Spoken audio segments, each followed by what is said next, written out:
in the African American community today called the Black Hebrew or Black Hebrew Israelite movement that claims that the original Israelites, therefore the original Jews, were black, and that today's Jews are not really Jews. There are differences among their beliefs. Some say that the white man is the manifestation of Satan. Some say that Jesus is the Messiah. So you've got a wide range of beliefs, but they have this in common, that it is the black man who is the original Hebrew or Israelite. They'll point to verses like Song of Solomon, the first chapter, where the woman speaking there says, I am black but beautiful, using the Hebrew word shachor. Well, what's interesting there is that the next verse says, I've been darkened by the sun. In other words, my skin is dark because I've been darkened by the sun, not because I have black skin to start. What's also interesting is a verse like Lamentations 4 that says your leaders, your nobles were white. They were pure like milk, like snow.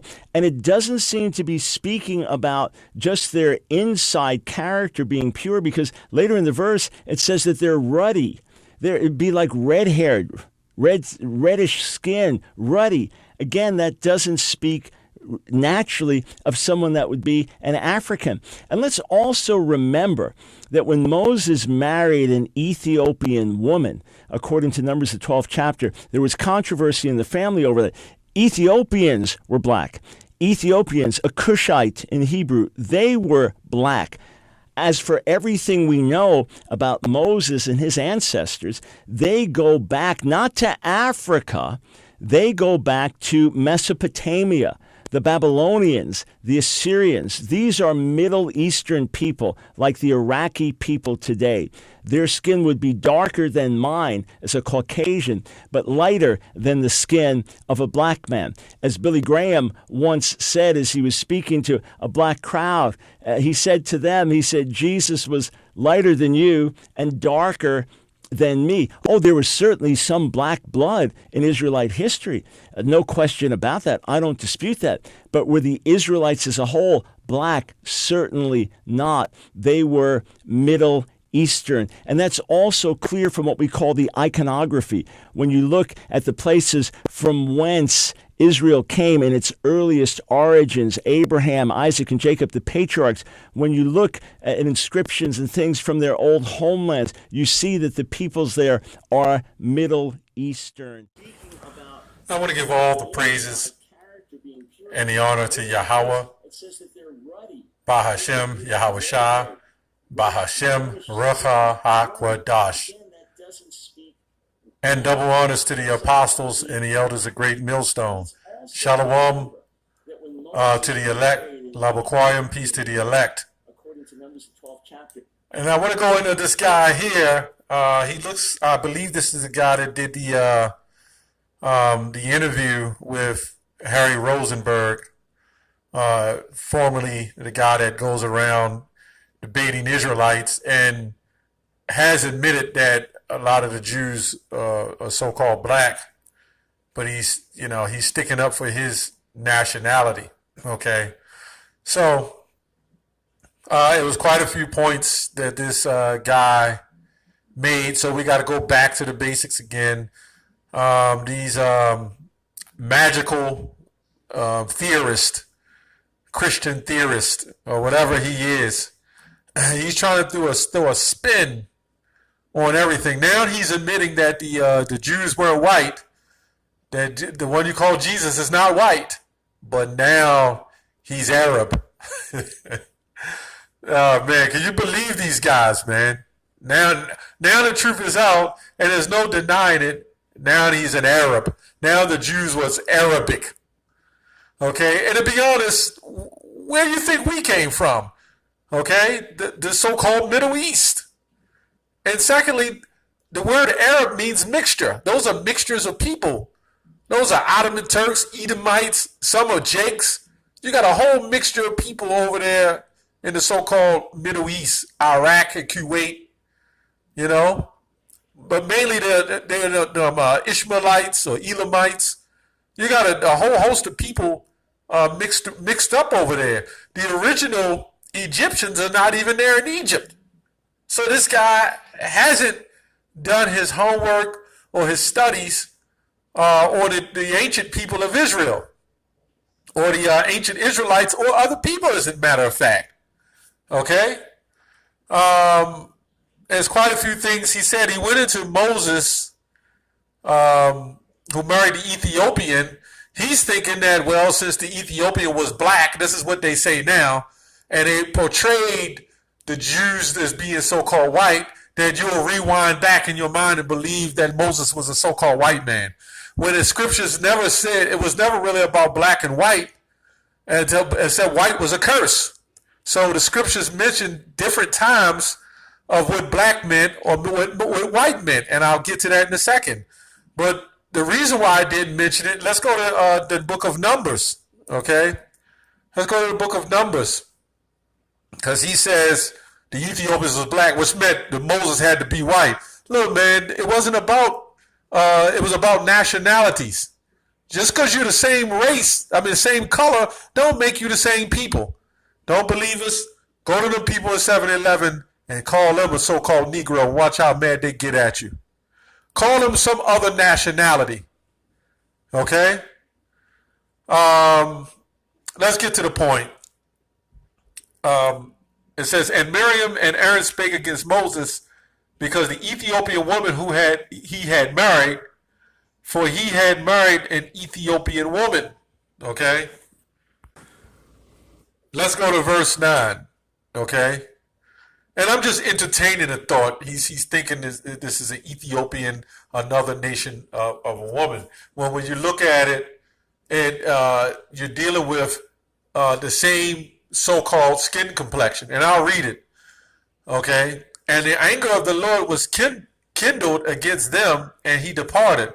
And a cloud departed from off the tabernacle, and behold, Miriam became leprous, white as snow. Okay? So why did Miriam become leprous, white as snow? Because that white that is being described here is not a good white. Okay? Because white represents purity. Okay? And Aaron looked upon Miriam, and behold, she was leprous. And Aaron said unto Moses, alas, my Lord, I beseech thee, lay not the sin upon us, where we have done foolishly, and where we have sinned. So, okay, so we understand here that when Miriam became leprous, white as snow, this was not a pure thing. This was not a good thing, okay? So let's go to Lamentations, because he also going to Lamentations. He went into Lamentations. To get the better understanding of some of these scriptures, you got to read the whole chapter. But let's go to Lamentations, the first chapter, and then you can get understanding what it's saying about, looks like the 7th chapter, okay? The first chapter says, how is the gold become dim, okay? Now, this is describing how can something pure become impure. Something so bright and shining become dull, okay? How is the most fine gold changed? The stones of the sanctuary are poured out into the top of every street. Now, when you go on to verse 7, it says, her Nazarites were purer than snow and were whiter than milk. Okay, so this is basically coming off the first verse where it says, how has gold become dim? Because white in this verse meant purity. Okay, it isn't the same white in Numbers, okay, the 12th chapter, okay, and about the 9th to 10th verse. These are two different kind of whites. This is what we try to explain in the Bible when it comes to Gentile or stranger, okay? You have two of them, okay? They have two different meanings. They spell the same, sound the same, but they're different. This is a different kind of white, okay? Her Nazarites were purer than snow, and this is proving it because it's saying it's purer than snow, meaning it's more beautiful than white, okay? More beautiful than the average so-called look. They were whiter than milk. They were more ruddy in body than rubies. Their polishing was of sapphire, okay? So when you go to this, let's go over here. When it says whiter than snow,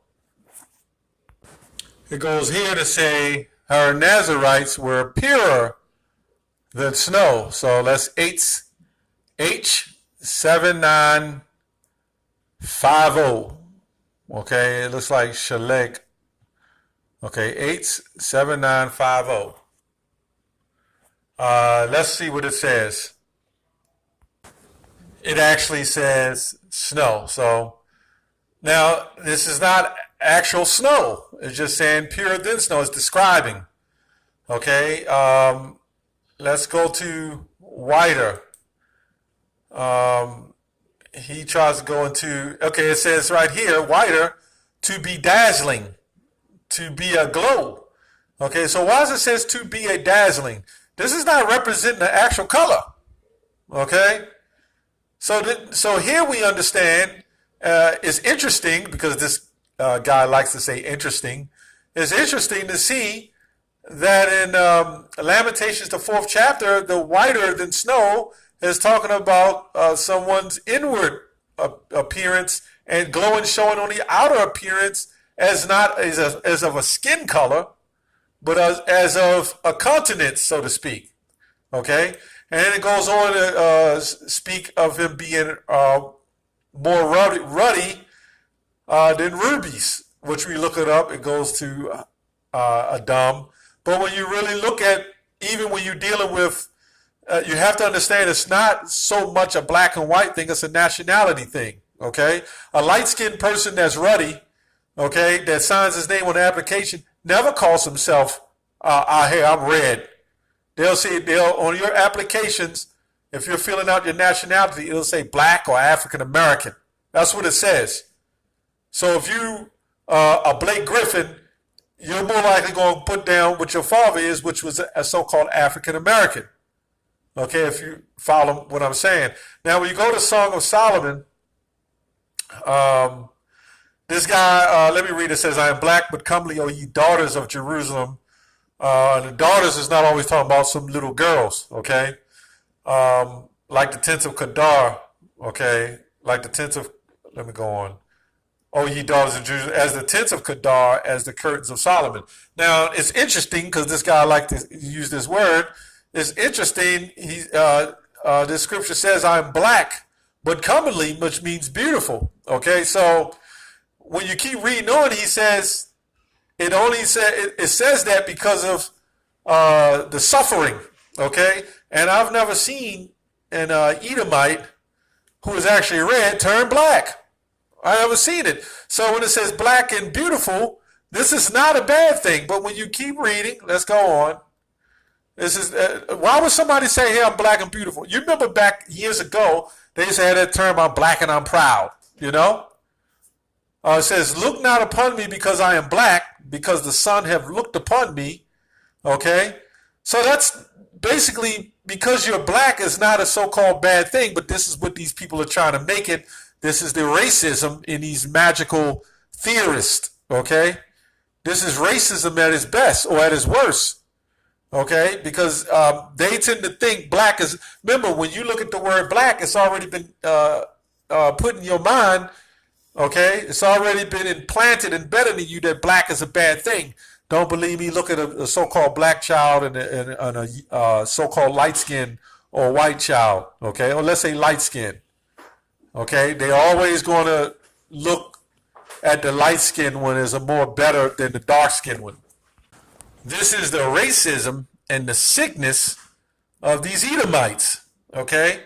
And I'm just trying to pick it apart a little bit, okay? Now, he also goes on to say that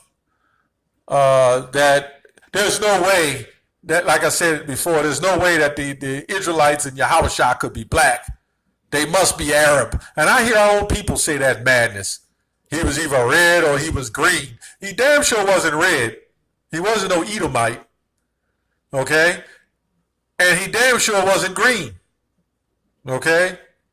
And that's Salakia for using that word in that particular statement, okay?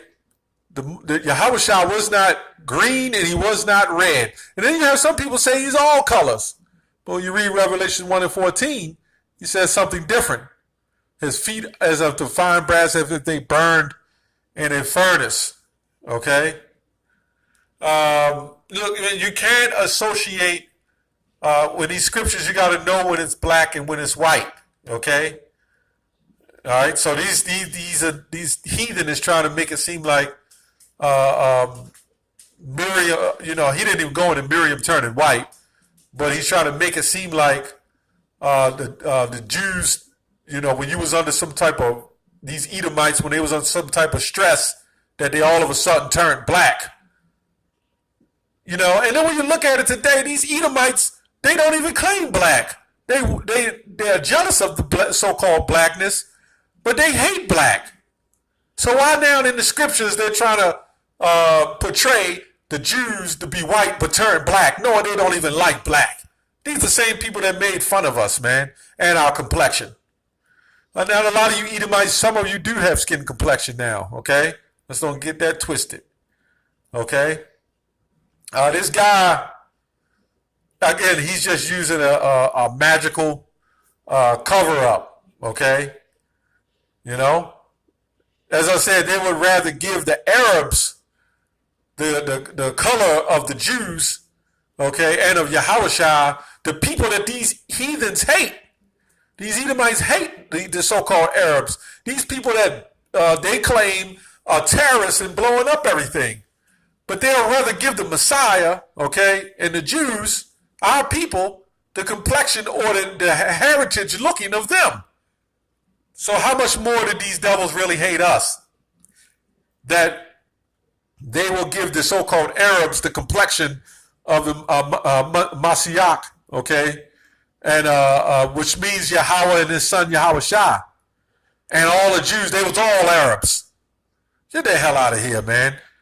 The so-called Arabs didn't even look like that back then, okay?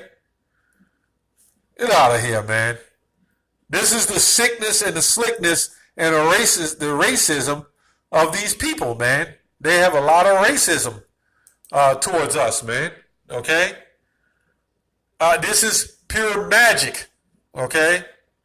Which means the means of charms or spells believed to have supernatural power over natural forces, okay? And this is what something that seems to cast a spell. This is what these heathens are doing, man. Okay, they're casting spells.